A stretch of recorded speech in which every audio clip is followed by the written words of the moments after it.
Welcome to I dream. ముందుగా మీ అందరికీ independence day శుభాకాంక్షలు. 80వ స్వాతంత్ర దినోత్సవం జరుపుకుంటున్న ఈ తరుణంలో అసలు ఒకసారి గతంలో మన వీరులందరం తలుచుకుందాం. అందులో ముందుగా సుభాష్ చంద్ర బోస్. ఇప్పటికీ ఆయన పేరు ఆయన చనిపోలేదని ఉంటుంది. మరి కొంతమంది ఆయన జర్మనీలో ఉన్నారంటారు, మరి కొంతమంది యూపీలో ఆశ్రమంలో ఉన్నారంటారు. అసలు ఏది నిజం ఏది అబద్ధం? ఆ మహానుభావుడు గురించి మనతో మాట్లాడడానికి మేజర్ ఓబ్రాయ్ గారు ఉన్నారు. ఆయన అడిగి తెలుసుకుందాం. సార్ నమస్తే అండి. నమస్తే సార్. మీకు కూడా 80th ఇండిపెండెన్స్ డే శుభాకాంక్షలు. మనందరికీ శుభాకాంక్షలు. రైట్. సుభాష్ చంద్రబోస్ గారు, ఆయన పేరు వినగానే చాలామంది యువతకి అదొక స్ఫూర్తి. అవి వింటూ ఒకసారి గూస్ బొమ్మ అవుతాయి. ఆయన తలుచుకుంటే ఇంకా రక్తం ఉడికిపోతుంది. ఇన్ని రకాలుగా ఉంటుందండి. అంటే ఇన్ని సంవత్సరాలు జరిగిన తర్వాత కూడా ఆయన మన గుండెల్లో ఉన్నారంటే ఆయన చేసిన కార్యక్రమం అటువంటిది. అవును. ఇప్పుడు 80th డే మనం ఇండిపెండెన్స్ డే దీంట్లో ఒకసారి ఆయన గురించి తెలుసుకుందాం. సుభాష్ చంద్రబోస్ గారు విమాన ప్రమాదంలో చనిపోయారని కొంతమంది అంటారు, కొంతమంది యూపీలో ఆశ్రమంలో ఉన్నారు మారువేషంలో అని కొంతమంది అంటారు, కొంతమంది జర్మనీ వెళ్ళిపోయారంటారు, అసలు సుభాష్ చంద్రబోస్ లేరా అంటారు, సుభాష్ అంతరికీలు జరిగాయి అంటారు. ఇన్ని రకరకాల రూమర్స్ మధ్యలో ఏది నిజం ఏది అబద్ధం? ఇప్పుడు సుభాష్ చంద్రబోస్ గారిని ఒక సెకండ్ పక్కన పెట్టేస్తే, లాల్ బహదూర్ శాస్త్రి గారు చనిపోయారా చంపేశారా ఇవన్నీ వివాదాలు ఉంటాయి సార్. ఎందుకంటే వాళ్ళంత ఆయన చనిపోయి ఆ కార్యక్రమాన్ని కూడా సుభాష్ చంద్రబోస్ గారు వచ్చారు మారువేషాలు అంటారు. That's what I'm trying to link. Sir, పెద్ద వ్యక్తులు ఎవరైతే చాలా కాంట్రిబ్యూషన్ చేస్తారో ఒక నేషన్ మేకింగ్లో, వాళ్ళు చనిపోయినప్పుడు ఇలాంటి వివాదాలు రావడము సామాన్యం సార్. కానీ most established most accepted fact ఏంటి అంటే, విమాన ప్రమాదంలో ఆయన మరణించారు అన్నది అది ఫ్యాక్ట్. జపాన్ నుంచి ఆయన బయలుదేరుతున్నప్పుడు విమానం ఇదైంది అని చెప్పేసి. అంటే ప్రమాదమా? ఇది మనం చర్చించాల్సిన విషయం. జపాన్ అండ్ అమెరికా వాళ్ళు రెండు వరల్డ్ వార్ II తర్వాత ఫ్రెండ్లీ కంట్రీస్. మనకు స్వతంత్రం వచ్చింది 1947లో, కానీ ఈ ప్రమాదం జరిగింది వరల్డ్ వార్ II తర్వాత. సో మనం ఒక విషయం గుర్తించాల్సింది ఏంటంటే, ఇందులో జపాన్ చెయ్యుందా, ఇందులో అమెరికా చెయ్యుందా, ఈ విషయాన్ని మనం పరిశీలించాల్సిన అవసరం ఉంది. ఖచ్చితంగా లార్జ్ స్కోపేజ్ అమెరికా చెయ్యి ఉండే అవకాశం ఉంది. ఎందుకంటే అమెరికా దీనికన్నా ముందు కానీ దీనికన్నా తర్వాత కూడా ఇలాంటివి చేసింది, ఇండియాతోనే చేసింది. సో ఖచ్చితంగా ఈ యొక్క డైమెన్షన్లో మనం చూస్తే కనుక ఒక అంశం, మనం దీని మీద ఒక ఏమంటారు వార్ గేమింగ్ చేస్తే కనుక ఈ అంశం బయటకు వచ్చే అవకాశం ఉంది. అండ్ సుభాష్ చంద్రబోస్ గారంటే మీరు అన్నట్టుగా మన దేశానికి యువతకి అందులో ముఖ్యంగా చాలా ఇష్టం. ఎందుకంటే గాంధీ గారు చెప్పిన సిద్ధాంతాలు కాకుండా ఆయన కొంచెం వ్యతిరేకంగా ఆయన అప్రోచ్ తీసుకున్నారు. ఆ ఇండియన్ నేషనల్ ఆర్మీ ఫార్మేషన్ కానివ్వండి, హిట్లర్ని వెళ్ళి కలవడం కానివ్వండి, హిట్లర్ని కన్విన్స్ చేసి ఆర్మీ నాకు ఇవ్వు, మీ ఆర్మీని ఆయుధాలని వాడి నా దేశానికి నేను స్వాతంత్రం తెచ్చుకుంటాను అన్న విషయము, జర్మన్ నుంచి జపాన్ వరకు ఆయన చేసిన ప్రయాణము, జపాన్లో ఉండి ఇండియన్ నేషనల్ ఆర్మీని స్థాపించిన ఇండియన్ నేషనల్ ఆర్మీని బ్రిటిష్ ఆర్మీ పైకి తీసుకురావడము, ఇవన్నీ ఆయన చేసిన ఇది sir. British prime minister Clement Atlee sir, అప్పట్లో మనకి స్వతంత్రం వచ్చినప్పుడు British prime minister Clement Atlee ఆయన ఇచ్చిన ఒక official statement, it is a recorded statement. ఈ రికార్డెడ్ స్టేట్మెంట్ ఏమంటుందంటే, మేము భారత్కి స్వతంత్రం గాంధీతో భయపడి ఇవ్వలేదు, సుభాష్ చంద్రబోస్కి భయపడి ఇచ్చాము అని అన్నాడు. అంటే మనకు స్వతంత్రము గాంధీ తాత ఇచ్చింది కాదు, సుభాష్ చంద్రబోస్ ఇచ్చింది అని చాలా స్పష్టంగా తెలిపోయింది సార్. ఎందుకంటే మనం ఒక విషయం గుర్తించాలి, గమనించాల్సిన విషయం కూడా ఉంది సార్. బ్రిటిష్ ఇండియన్ ఆర్మీలో వాళ్ళ స్ట్రెంత్. సార్ ఒక్కసారి మీరు అక్కడ వెళ్ళే ముందు సుభాష్ చంద్రబోస్ గారి పుట్టుక, ఆయనకి ఇండిపెండెన్స్ ఉన్న దాంతో రిలేషన్ బ్రీఫ్గా చెప్పండి. అంటే సార్ ఆయన లైఫ్ అంతా ఎలా నడిచింది అంటే సార్, కొందరు కొన్ని సిద్ధాంతాలని పట్టుకొని నడుస్తారు సార్. గాంధీ గారు నాన్ వైలెన్స్ని పట్టుకొని నడిచారు. ఈయన రెవల్యూషనరీ అప్రోచ్ స్టార్టింగ్ నుంచి ఈయనకుంది సార్. మన దేశ చరిత్ర చూసుకుంటే భగత్ సింగ్ గారిది కూడా revolutionary approach sir. So Bhagat Singh లాంటి ఒక వ్యక్తిత్వం ఈయనది. ఎందుకంటే సార్ మనకు తెలుగులో ఒక సామెత ఉంది సార్, మనిషికో మాట గొడ్డుకో దెబ్బ అని. సో సుభాష్ చంద్రబోస్ గారు బ్రిటిషర్స్ని మనుషుల్లా భావించలేదు.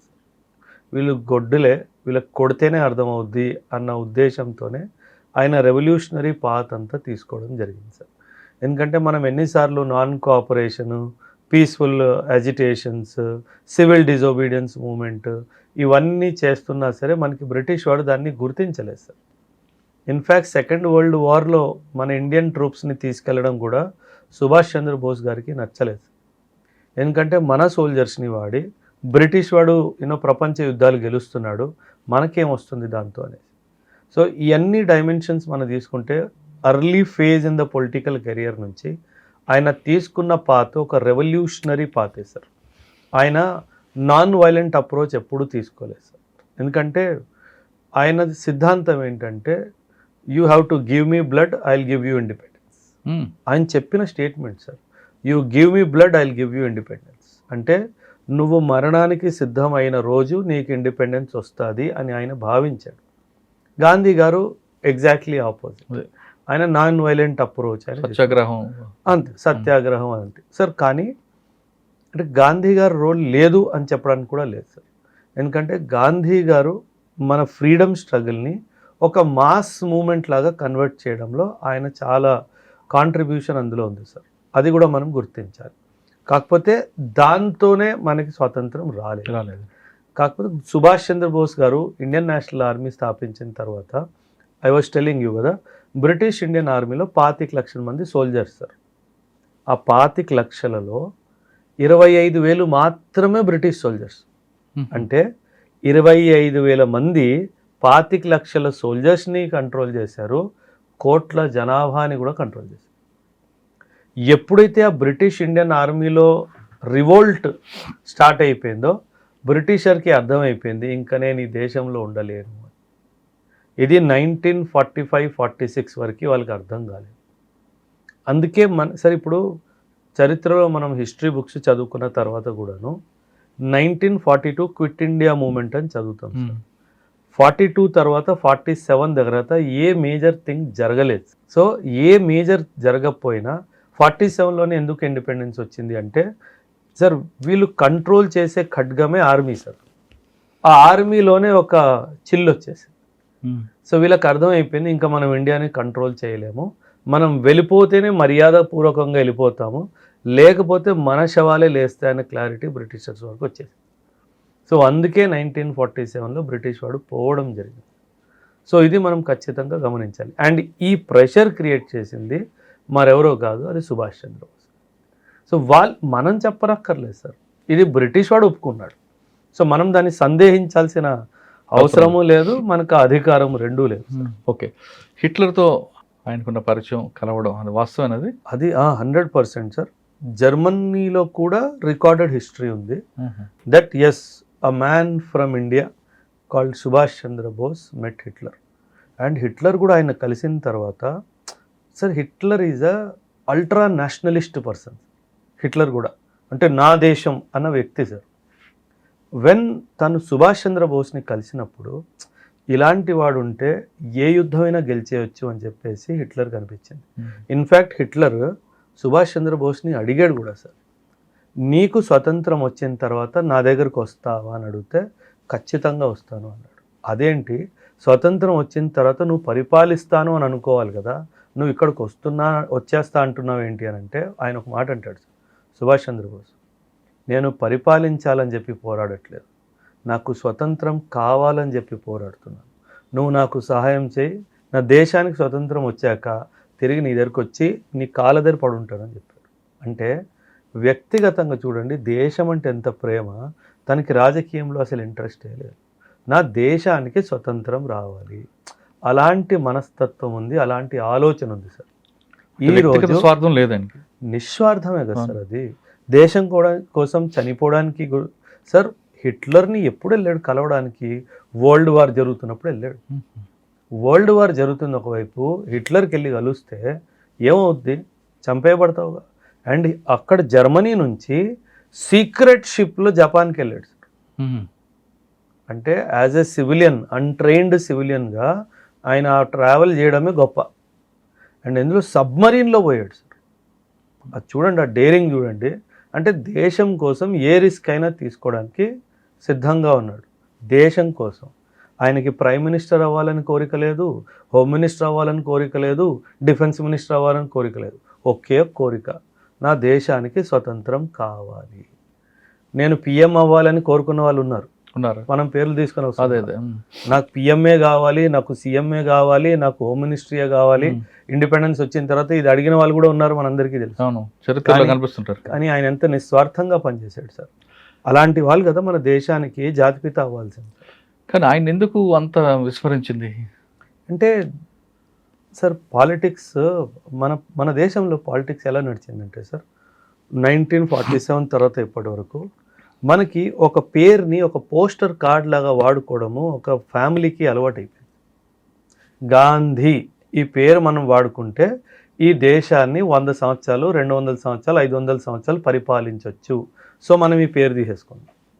ఆయన చెప్పిన ఏ సిద్ధాంతాన్ని పాటించొద్దు, ఆయన పేరు మాత్రం తీసేసుకున్నాం.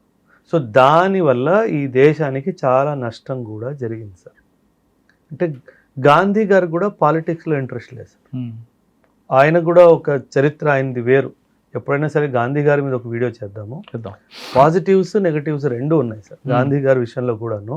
ఈరోజు చాలామంది ఆయన్ని క్రిటికల్గా అనాలిసిస్ చేస్తారు, అందులో కూడా తప్పు లేదు. But at the same time ఆయన కాంట్రిబ్యూషన్ కూడా చాలా పెద్దది సార్.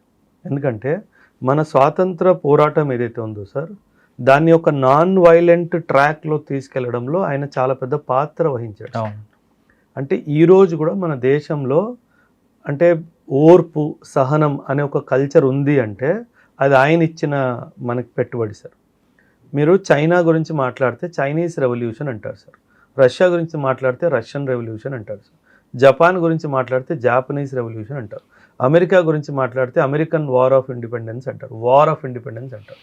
అంటే ప్రతి ఒక్క దేశము యుద్ధం చేసి పుట్టింది, కానీ నా దేశము సంఘర్షణ చేసి పుట్టింది. సో అందుకే మన డిఎన్ఏలో, మన జీన్స్లో ఒక నాన్ వైలెన్స్, ఓర్పు, సహనం అనేది న్యాచురల్గా వచ్చేసి సార్. అందుకే మనం ప్రశాంతంగా ఉంటాం. ఇప్పుడు మీరు దేశంలో, ఈ ప్రపంచంలో వరల్డ్ మ్యాప్ ముందు పెట్టుకోండి సార్, ఎక్కడ ప్రశాంతత ఉంది సార్? మందే కనిపిస్తుంది. ఎందుకంటే మనం ఆ వాల్యూ సిస్టమ్కి వాల్యూ ఇచ్చాం కాబట్టే అది మన దగ్గర కనిపిస్తుంది సార్. గొడవలు ఉన్నాయి, కానీ ఈ గొడవలన్నీ పొలిటికల్గా సృష్టించినాయా, నిజంగానే సమాజంలో వచ్చినాయా మనమే గుర్తు చేసుకోవాలి. ఇప్పుడు మీరే ఉన్నారు సార్, ఇటువైపు వేరే మతానికి చెందిన వాళ్ళు ఎల్లుండొచ్చు, ఇటువైపు వేరే మతానికి చెందిన వాళ్ళు ఎల్లుండొచ్చు. మీరు ఎప్పుడైనా గొడవ పెట్టుకున్నారా సార్? ఉండదు. అంటే మన డిఎన్ఏలోనే కలిసిమెలిసి ఉండాలి అని ఉంది సార్. కానీ ఆ కలిసిమెలిసి ఉండాలి అనే కాన్సెప్ట్ని పాడు చేసిందే బ్రిటిష్ వాడు. ఎందుకంటే వాడికి అర్థమైపోయింది, వీళ్ళని డివైడ్ చేస్తే కానీ నేను రూల్ చేయాలి, విభజించు పాలించు సిద్ధాంతం కదండి సార్. పాకిస్తాన్ ఎప్పుడు పుట్టింది? 1947లో పుట్టింది కదా.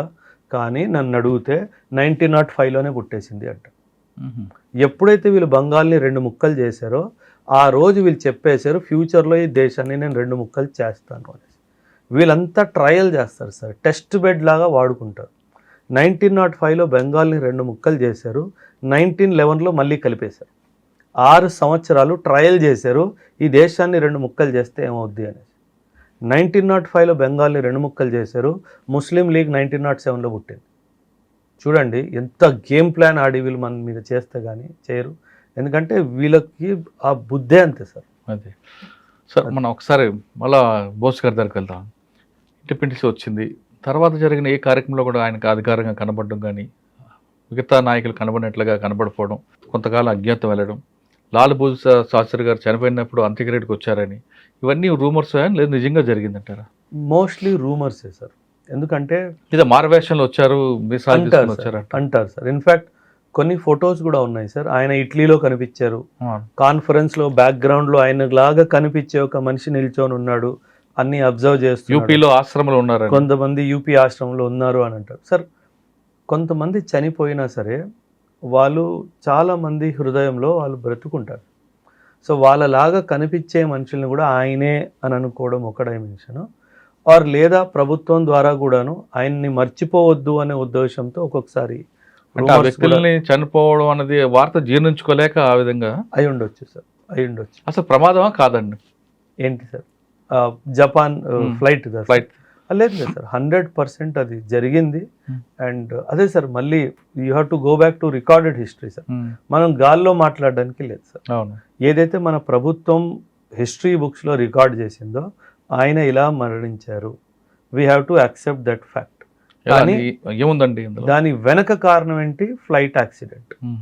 సో ఆయన ఉన్న ఫ్లైట్ యాక్సిడెంట్ ఎందుకయింది, ఆ టైంలోనే ఫ్లైట్ యాక్సిడెంట్ ఎందుకయింది, ఇండియాలో ఆల్రెడీ ప్రభుత్వంలో ఉన్న వాళ్ళు ఏమైనా చేయించారా, వామ్మో వీడు బ్రతుకున్నంత వరకు మనకి ప్రాబ్లమే ఉంటుంది అని.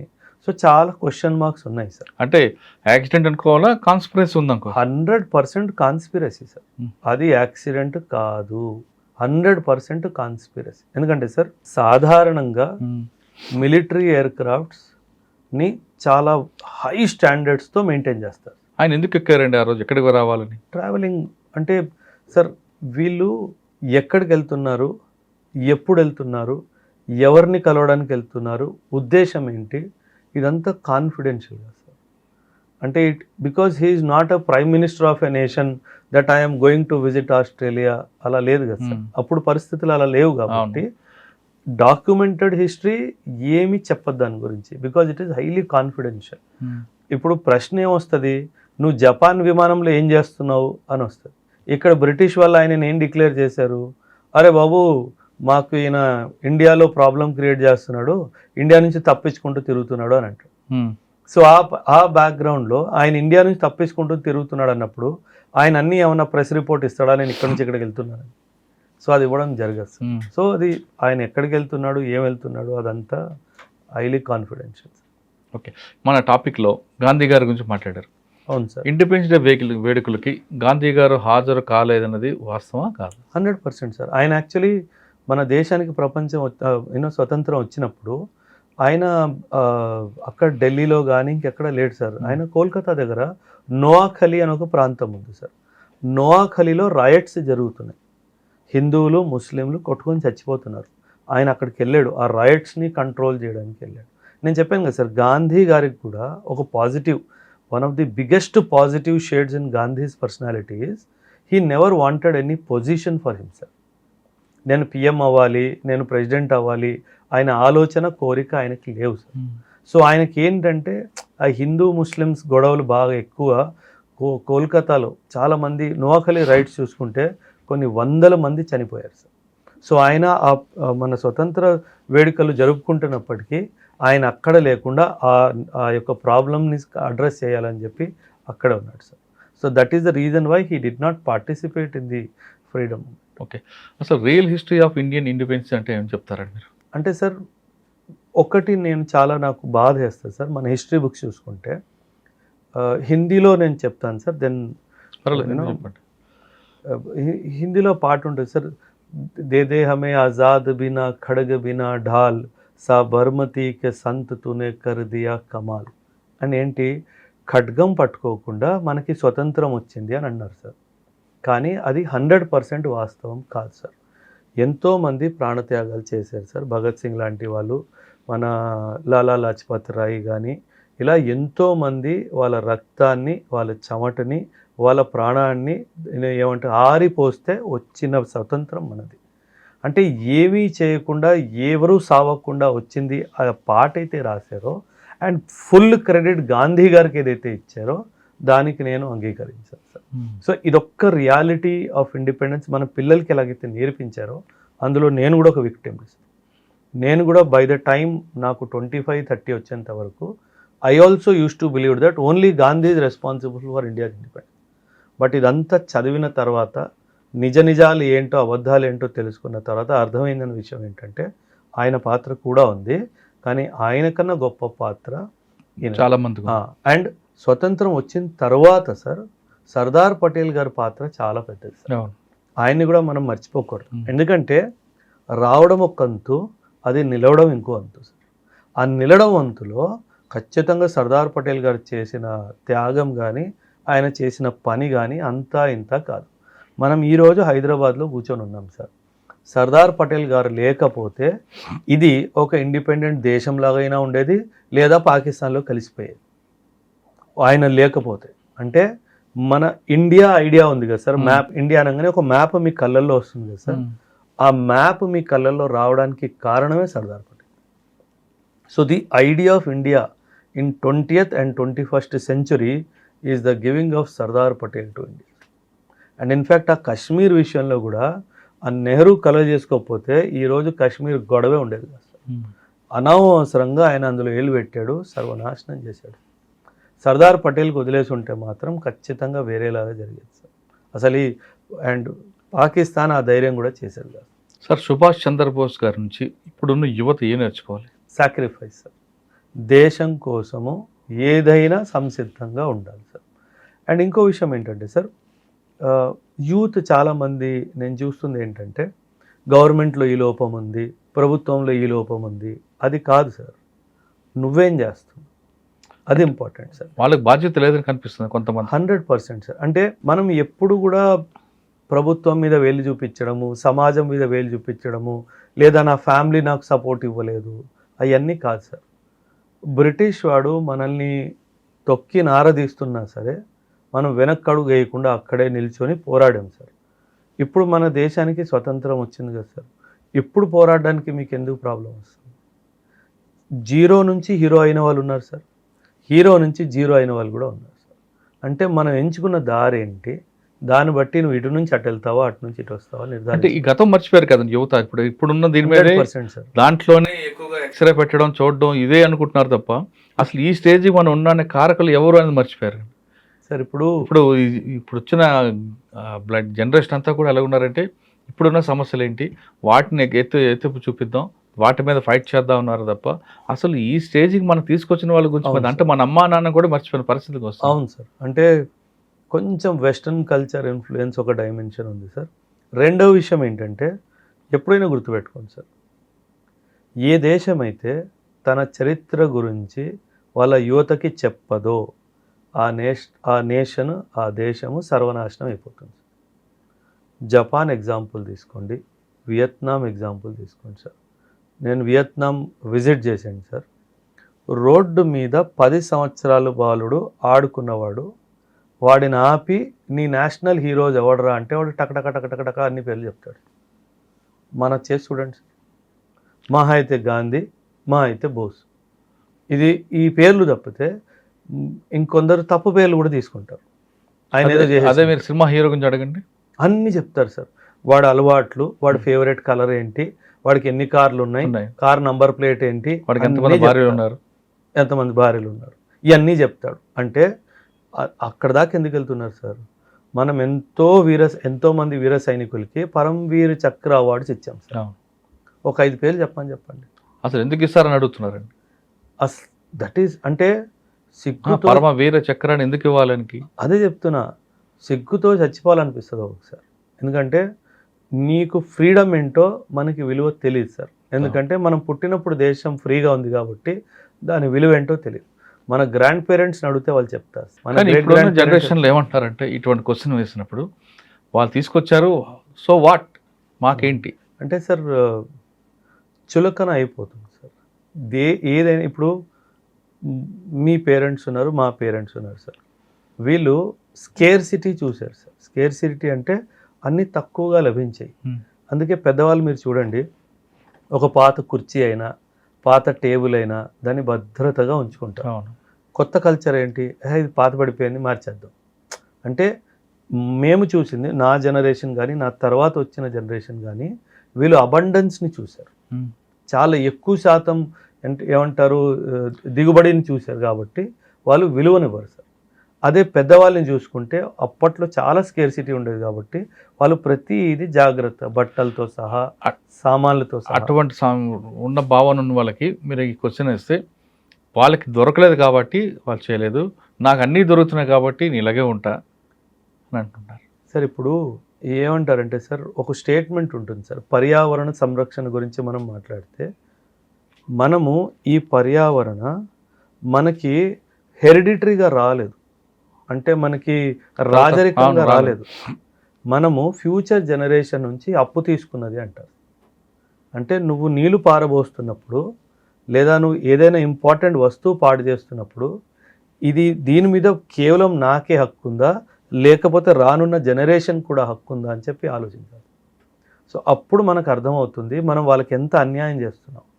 మన విషయంలో కూడా మన గ్రాండ్ పేరెంట్స్ ఇలాగే చేసి ఉంటే ఈ పాటికి నీరు గాలి ఏది ఉండేది కాదు. అవును, వాళ్ళు చాలా భద్రతగా దాన్ని వాడుకున్నారు కాబట్టి మనం ఈరోజు అంతా ఎంజాయ్ చేస్తున్నాం. కరెక్ట్. మీరు ఇప్పుడు నీళ్లు లేవు, గాలి మంచిగా లేదు అంటే దానికి కారణం మనమే కదా సార్. అండ్ ఇప్పుడే లేవు, బాలేదు అంటున్నావు, ఒక 5 తరాలు పోయిన తర్వాత ఇంకేంటి సార్ పరిస్థితి? సో రియల్ ఇండిపెండెన్స్ అంటే మనకి రాజకీయంగా వచ్చిన స్వతంత్రమే కాదు sir. Social equality, social independence, economic equality, economic independence, ఇదంతా అందుకే వీటితో పాటు సోషల్ రెస్పాన్సిబిలిటీ కూడా ఉండాలి కదా. ఉండాలి కదా సార్, 100% ఉండాలి. సోషల్ రెస్పాన్సిబిలిటీ లేని మనిషి కాదు కదా సార్. మనిషికి జంతువుకి తేడా అదే కదా సార్. ఇన్ఫ్యాక్ట్ జంతువు కూడా సోషల్ రెస్పాన్సిబిలిటీ ఉంటుంది సార్. మీరు సింహం చూసుకోండి సార్, దానికి ఆకలేస్తేనే వేట చేస్తుంది, దానికి ఆకలి లేకపోతే అది వేట చెయ్యదు సార్. సింహం కానీ పులి కానీ దాంట్లో కూడా ఎకో సిస్టమ్ ఉంటుంది. ఉంది. ఆ తిన్న తర్వాత కొన్ని తింటారు, తర్వాత ఇంకో జంతువు తింటారు. అంటే కానీ మనకు ఆ కల్చర్ రావట్లేదండి. అంటే మనకేంటంటే సార్, నేను నాది స్వార్థం అంతే. ఇక పక్కవాడు ఏమన్నాడా, తిన్నాడా, పడుకున్నాడా, వాడికి అవసరమే లేదు. మనిషికి అంటే కనీసం మనిషి జంతువుకున్న జ్ఞానం కూడా మనకు పోతుంది. లేదు సార్. ఎందుకంటే మన దగ్గర ప్రాబ్లం ఏంటంటే సార్, మీరేమనుకుంటారు, నేను నా కొడుకు కోసం, ఆడి కొడుకు కోసం వదిలేసి వెళ్ళాలి. జంతువుకి ఆ భావన ఉండదు. ఎందుకంటే దేవుడు జంతువుకి ఆ భావన ఇవ్వలేదు, మనకి ఇచ్చాడు కాబట్టి మనం అందులో పడిపోయాం.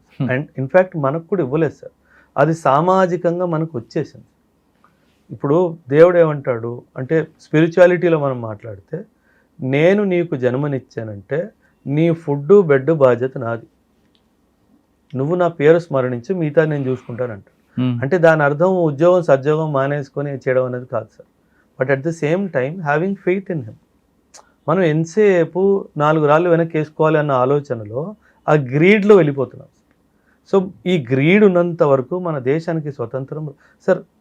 దేశం అంటే మట్టి కాదు, దేశం అంటే మనుషులు. ఇది మనం చిన్నప్పుడే నేర్చుకున్నాం కదా సార్. దేశం అంటే మనుషులు అన్నప్పుడు మనిషి ఆలోచనతోనే కదా సార్ దేశం మంచి బాగు చెడు అంతా లింక్ అయ్యి ఉంది. సో అది జరగాలి అంటే మనిషి మంచిగా ఆలోచించడం మొదలు పెట్టాలి కదా సార్. అప్పుడే కదా నిజమైన స్వతంత్రం వచ్చినట్టు లెక్క. సో ఆ డైమెన్షన్లో మనం చూస్తే, నన్ను పర్సనల్గా మీరు అడిగితే ఇంకా స్వతంత్రం రాలేదు. నన్ను అడిగితే ఖచ్చితంగా రాలేదు సార్. ఎందుకంటే ఏదో నేను కాంపిటేటివ్ ఇండస్ట్రీలో ఉన్నాను అని నేను మాట్లాడట్లేదు సార్. మన స్వతంత్రము దీని చేతిలో పోయింది సార్. దానికి మనం బానిస అయిపోయాం సార్. ఒకప్పుడు బ్రిటిష్ వాడు, ఇప్పుడు వీడి చేతిలో బానిసలు అయిపోయాం సార్. సో సార్ మీరు కానీ మీ ప్రేక్షకులు కానీ సార్, ఒక 21 days దీనికి దూరంగా ఉండండి సార్. 21 రోజులు మాత్రమే మీ మైండ్ ఎంత క్లియర్ అయిపోతుంది, హెల్త్ ప్రాబ్లమ్స్ సాల్వ్ అయిపోతాయి, ఫ్యామిలీ ప్రాబ్లమ్స్ సాల్వ్ అయిపోతాయి, నీ మైండ్ ఎంత డీక్లటర్ అయిపోయి పీస్ అయిపోతావో. మీరు 21 రోజులు అంటున్నారు, 1 గంట ఉండమని చూద్దాం సార్. లైఫ్ మారిపోతుంది సార్, నన్ను నమ్మండి సార్, కంప్లీట్గా లైఫ్ మారిపోతుంది. అంటే మేము ఉండడం సరే కదా, మా పిల్లలు కూడా అలవాటు చేస్తాం. మొబైల్ చేతులు ఇవ్వకపోతే వాడు తినడు సార్. వాడు తినట్లేదు, తల్లిదండ్రుల మిస్టేక్ అది. చిన్నపిల్లడు వాడికి ఊహో తెలియదు, వాడి చేతిలో ఫోన్ ఉందని వీళ్ళు సంబరపడతారు, వాడు ఏదో హెలికాప్టర్ ఏదో సృష్టించినట్లుగా. సార్ ఇంకా ఆ టాపిక్ వచ్చి, ఇప్పుడు మనం పాకిస్తాన్ బలూచిస్తాన్ వాళ్ళిద్దరి మధ్యన వివాదం, మధ్యన టర్కీ కూడా అనేట్లుంది. అసలు ఆ మొత్తం సబ్జెక్ట్ ఏంటి సార్ అది? Sir Pakistan, Turkey, Saudi Arabia వీళ్ళు ముగ్గురు ఒక కూటమిని ఎస్టాబ్లిష్ చేసుకున్నారు సార్. వీళ్ళ ఆలోచన ఏంటంటే, అంటే ఇక్కడ అవసరం ఎవరిది చూడాలి సార్. అవసరం సౌదీ అరేబియా వాడిది. ఎందుకంటే ఇరాన్తో గొడవ పెట్టుకున్నాడు కాబట్టి. ఇరాన్ ఒక చాలా పవర్ఫుల్ మిలిటరీ కంట్రీ లాగా బయటకు వచ్చింది సార్ ఇప్పుడు. ఎందుకంటే ఒకవైపు అమెరికాని, ఇంకోవైపు ఇజ్రాయిల్ని, అందరినీ కలిపి కొట్టింది సార్. February 28 నాడు స్టార్ట్ అయిన వారు ఇప్పటికొచ్చి అమెరికా ఏనాడు విజయం నాది అని చెప్పుకోలేని పరిస్థితి ఉంది. కానీ ప్రతిసారి విజయం నాదే అని వాడు చెప్పుకున్నాడు. అంటే ఒక్క దేశము మిడిల్ ఈస్ట్లో అమెరికా ఇజ్రాయెల్ని కల్పించి ఓడిచ్చింది అన్నది లెక్క. ఇప్పుడు సౌదీ అరేబియా వాడు పక్కనే ఉంటాడు కాబట్టి వాడు భయంగా ఉంటాడు కదా సార్. సో పాకిస్తాన్తో లాస్ట్ ఇయరే చేతులు కలుపుకున్నాడు సార్. వీళ్ళు పీస్ ప్యాక్ట్, డిఫెన్స్ ప్యాక్ట్ అని చెప్పేసి కిందటి సంవత్సరమే సైన్ చేసుకున్నారు. కాకపోతే సౌదీ అరేబియా వాడికి అర్థమైంది ఏంటంటే, పాకిస్తాన్ వాడితో మనకి ఏ లాభం లేదు, వాడి దగ్గర ఏం లేదు. వాడు ప్రతిసారి మన దగ్గరకు వచ్చినప్పుడల్లా చిప్ప తీసుకొని వస్తున్నాడు, డబ్బులు కావాలంటున్నాడు తప్పితే మన కోసం ఏం చెయ్యట్లేదు. సో పాకిస్తాన్ వాడు ఒక్కడే మనకి సరిపోడు, ఇంకో దేశం కావాలి. ఇంకా మిడిల్ ఈస్ట్లో కానీ ఇస్లామిక్ కంట్రీస్లో చూసుకుంటే ఇంకెవడూ మిగలలేదు. ఆబ్వియస్లీ టర్కీయే మిగిలేదు. సో ఇప్పుడు టర్కీతో చేతులు కలుపు, ఎందుకంటే సార్ అమెరికా ఇప్పుడు ఆయుధాలు ఇచ్చే పరిస్థితిలో లేదు సార్. అమెరికా దగ్గర ఆయుధాలు లేవు సార్. అమెరికా యూక్రెయిన్కి ఇవ్వడానికి ఆయుధాలు లేవు సార్. ఇంక సౌదీ అరేబియాకి ఎక్కడి నుంచి ఇస్తుంది? సో ఆయుధాలు ఎక్కడి నుంచైనా రావాలి కదా. ఎక్కడి నుంచి రావాలి? టర్కీ నుంచి వస్తాయి. ఎందుకంటే చైనా నుంచి రాలేవు, అమెరికాకి విరుద్ధము. రష్యా నుంచి రాలేవు, అమెరికాకి విరుద్ధము. And sir America is the security provider to Saudi Arabia. Saudi అరేబియాకి సెక్యూరిటీ అందించేదే అమెరికా. సో అమెరికా దగ్గర ఆయుధం లేదు అంటే వాడు ఇంకెక్కడికైనా వెళ్ళాలి కదా. సో ఇంకెక్కడికి వెళ్తాడు? ఆబ్వియస్లీ టర్కీ ఒకే దేశం మిగిలిపోయింది, వాడి దగ్గరికి వెళ్తాడు. సో టర్కీ నుంచి ఆయుధం వస్తుంది, పాకిస్తాన్ నుంచి సోల్జర్ వస్తాడు, నా బార్డర్స్ని ప్రొటెక్ట్ చేసుకుంటాడు. అంటే ఒక్క మాటలో చెప్పాలంటే కాంట్రాక్ట్ ఇచ్చేసాడు సార్. లేబర్ కాంట్రాక్ట్ అంటాం కదా, లేబర్ కాంట్రాక్ట్ పాకిస్తాన్కి ఇచ్చాడు, వెపన్స్ కాంట్రాక్ట్ ఏమో టర్కీకి ఇచ్చాడు. ఎందుకంటే సౌదీ దగ్గర డబ్బు ఉంది సార్, డబ్బుకి ఏ లోటు లేదు సార్. సౌదీ దగ్గర డబ్బు ఒక 300 సంవత్సరాలు ఇంకా ఉంటుంది. సో వాడికి డబ్బుకి లోటు లేదు కాబట్టి వాడు ఎవడైనా, అంటే మనం కాపలాకి వాచ్మెన్ పెట్టుకున్నట్టు పాకిస్తాన్ని వాచ్మెన్లా పెట్టుకున్నాడు.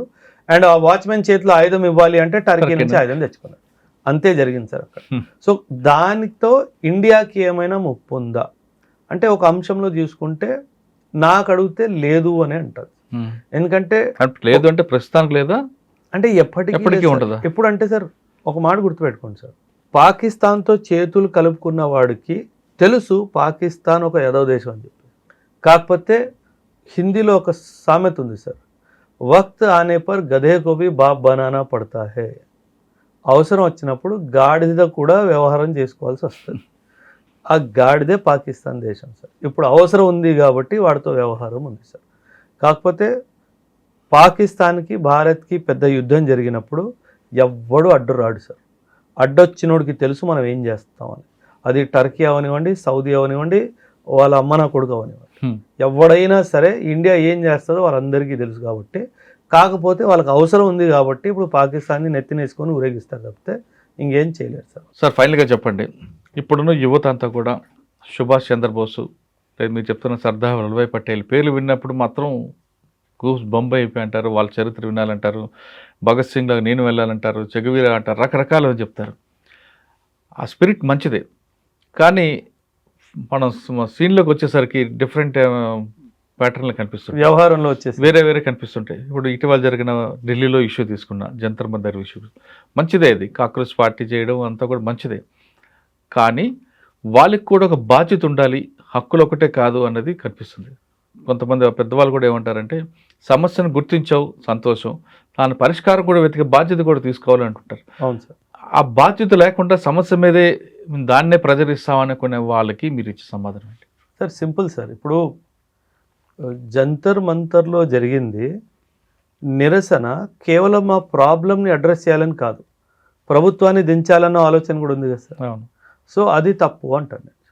ఎందుకంటే సార్ నేను ఉన్న ప్రభుత్వాన్ని సమర్థించట్లేదు, but at the same time దుష్టశక్తులతో చేతులు కలుపుకొని చేయడం అనేది తప్పు సార్. 100% అది తప్పు సార్, నేను ఒప్పుకోను సార్. నాకు నా రాజ్యాంగం, నా ప్రధానమంత్రిని కానీ గవర్నమెంట్ని కానీ వాళ్ళని ప్రశ్నించే హక్కు నా రాజ్యాంగం నాకు ఇచ్చింది. నువ్వు ప్రశ్నించు, నో ప్రాబ్లం. కానీ దుష్టశక్తులతో చేతులు కలుపుకొని అక్కడి నుంచి డబ్బు తీసుకొని వచ్చి నువ్వు ప్రభుత్వాన్ని ప్రశ్నించే ఉద్దేశమే మారిపోయినప్పుడు నేను దాన్ని సమర్థించాను. సో అదే మోదీ గారు కూడా స్పీచ్ గురించి మీరు మాట్లాడారు ఇందాక, ఆయన అదే అన్నారు, నువ్వు సమస్య గురించి మాట్లాడుతున్నావు సరే బాగానే ఉంది, పరిష్కారం కూడా ఇవ్వు.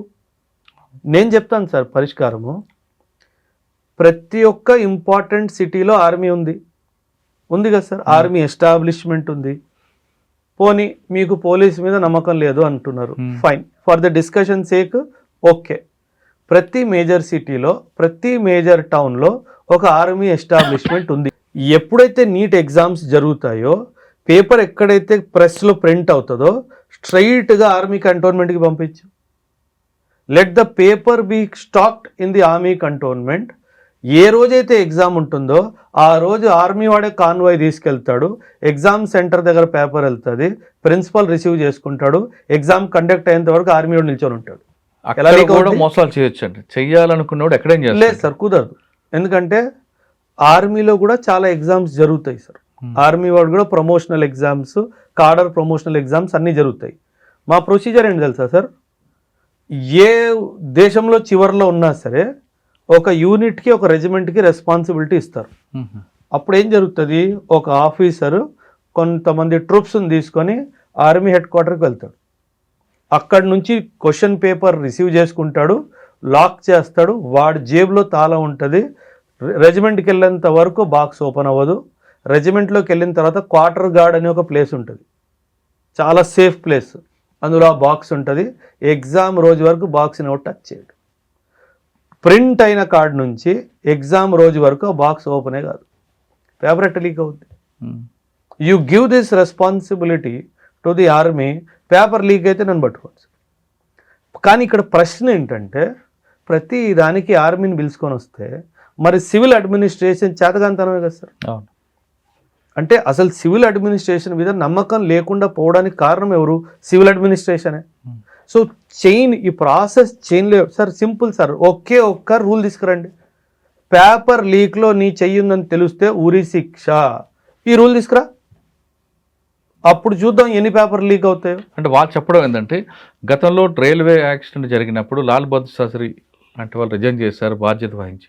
ఇప్పుడు మన దేశంలో ఇటువంటి నీట్ పేపర్లో జరిగినప్పుడు ముందు మంత్రి బాధ్యత వహిస్తే ఖచ్చితంగా కింద వాళ్ళు కూడా సెట్ అయిపోతారనేది వాళ్ళు పోలుస్తారు. ఎందుకంటే సార్ మన పబ్లిక్ అడ్మినిస్ట్రేషన్ అంతా అకౌంటబిలిటీ మీదనే బేసిస్ చేస్తున్నాం.